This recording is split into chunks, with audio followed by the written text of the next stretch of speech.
ಮುಖಾಂತರ ತಿಳಿಸ್ತೇವೆ.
ಸರ್ ಈಗ ಅವ್ರು ಬಂದಾಗ ಪೇಷಂಟ್ ತೆಗೆದ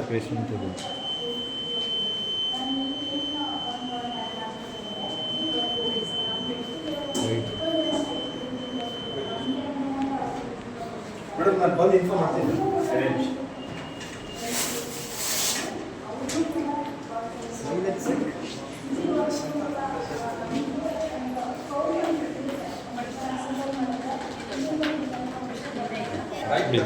ರಿಯಲ್ಗೂ ಮತ್ತು ರೀಲ್ಗೂ ಇಲ್ಲೇ ವ್ಯತ್ಯಾಸ ಗೊತ್ತಾಗುತ್ತೆ. ಅದೇ ಒಬ್ಬ ರೀಲ್ ಅಂತ ಅಂದರೆ ಒಬ್ಬ ಪಿಕ್ಚರ್ ಆ್ಯಕ್ಟರ್ ಏನಾದರೂ ಯಾವುದಾದ್ರೂ ಇದು ಮಾಡಿದರೆ ಪ್ರೋಗ್ರಾಮ್ ಇದನ್ನು ಮಾಡಿದಿದ್ರೆ ಇಷ್ಟೊತ್ತಿಗೆಲ್ಲ ತುಂಬೋಗಿರ್ತಿದ್ರು ಜನ. ಬಟ್ ರಿಯಲ್ ಆಗಿ ಯಾರು ಸರ್ವಿಸ್ ಮಾಡಿ ಬಂದಿದ್ದಾರೆ ಅವ್ರ ಹೆಸರಲ್ಲಿ ಮಾಡ್ತಾ ಇದ್ದೀವಿ ಅಂತ ಅಂದಾಗ ಯಾರೂ ಜನ ಇರಲ್ಲ. ಇದೇ ವಾಸ್ತವ. ಆ್ಯಕ್ಚುಲಿ ಮೇಡಮ್ ಹೇಳಿದಾಗೆ ಹೊರಗಡೆ ಮಾಜಿ ಸೈನಿಕರಿಗಾಗ್ಬೋದು ಯಾರು ಸ್ಪಂದಿಸೋದು ಕಮ್ಮಿ, ತುಂಬ ಕಮ್ಮಿ. ಯಾವುದೇ ಒಂದು ಆಫೀಸ್ಗೆ ಹೋಗಲಿ, ಎಲ್ಲೇ ಒಂದು ಅವ್ರದ್ದು ಕಷ್ಟ ಸುಖಗಳನ್ನ ಹೇಳ್ಕೊಳ್ಳೋದಕ್ಕೆ ಹೋಗಲಿ ಯಾರು ಸ್ಪಂದಿಸಲ್ಲ.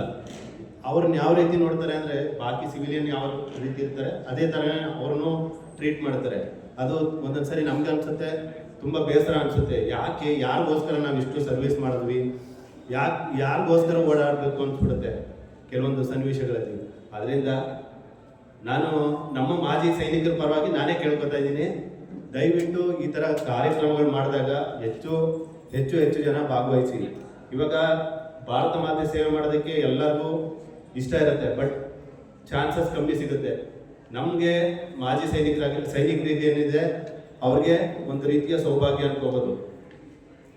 ಆದ್ದರಿಂದ ಯಾರೋ ಅಪ್ಪ ಅಮ್ಮ ಮಾಡಿರೋ ಪುಣ್ಯ ಇದರಿಂದನೋ ಇಲ್ಲ ಹೋದ ಜನ್ಮದ ಪುಣ್ಯ ಅನ್ಕೋಬೋದು. ನಮಸ್ಕಾರ. ಇವತ್ತು ಫೆಬ್ರವರಿ 14 ಪುಲ್ವಾಮಾದಲ್ಲಿ ನಮ್ಮ 40 CRPF ಸೋಲ್ಜರ್ಸ್ ಜೀವ ಕೊಟ್ಟಿದ್ದ ದಿನ. ಸೊ ಅವರ ನೆನಪಿಗೆ ಅವ್ರ ನಮನ ಸಲ್ಲಿಸೋಕ್ಕೆ, ಜೊತೆಗೆ ಅವರ ಜೊತೆಗೆ ಇನ್ನೂ ಎಷ್ಟೋ ಜನ ಸೋಲ್ಜರ್ಸ್ ಪ್ರಾಣ ಬಿಟ್ಟಿದ್ದು ಇದ್ರೂ ಇಲ್ಲದೆ ಹೋದ್ರೂ ಎಲ್ಲರೂ ಇನ್ಕ್ಲೂಡ್ ಮಾಡಿ ಒಂದು ಬ್ಲಡ್ ಡೊನೇಷನ್ ಕ್ಯಾಂಪು ಕಂಪ್ನಿ ಸೈಡಿಂದ, ಪ್ರಾಜೆಕ್ಟ್ ಕಂಪ್ನಿ ಸೈಡಿಂದ ಆರ್ಗನೈಸ್ ಮಾಡಿದ್ವಿ.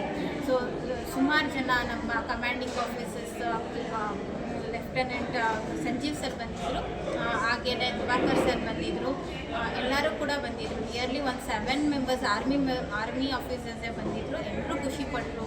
ಅವ್ರಿಗೂ ಒಂದು ಪ್ರೌಡ್ ಫೀಲ್ ಆಯಿತು, ಲೈಕ್ ನಮ್ಮನ್ನು ಕೂಡ ನೆನೆಸ್ಕೊಳ್ಳೋರು ಇದ್ದಾರೆ ಅನ್ನೋ ಫೀಲ್ ಅವ್ರಿಗೂ ಕೂಡ ಸ್ವಲ್ಪ ಎಮೋಷ್ನಲ್ ಫೀಲ್ ಆದರು.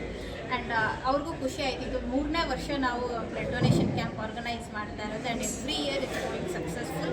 ಆ್ಯಂಡ್ ಈ ಕಾನ್ಸೆಪ್ಟ್ ಎಲ್ರಿಗೂ ಇಷ್ಟ ಆಗ್ತಾ ಇದೆ. ಆ್ಯಂಡ್ ನಾನೇನು ಎಕ್ಸ್ಪೆಕ್ಟ್ ಮಾಡ್ತಾ ಇದ್ದೀನಿ ಅಂದರೆ ಅಪ್ಕಮಿಂಗ್ ಎಲ್ಲರೂ ಕೂಡ ಎಲ್ಲ ಸೈಡಿಂದನೂ ನೇಷನ್ಗೆ ನಮ್ಮ ಸೈಡಿಂದನೂ ಕೂಡ ಕಾಂಟ್ರಿಬ್ಯೂಟ್ ಮಾಡಬೇಕು.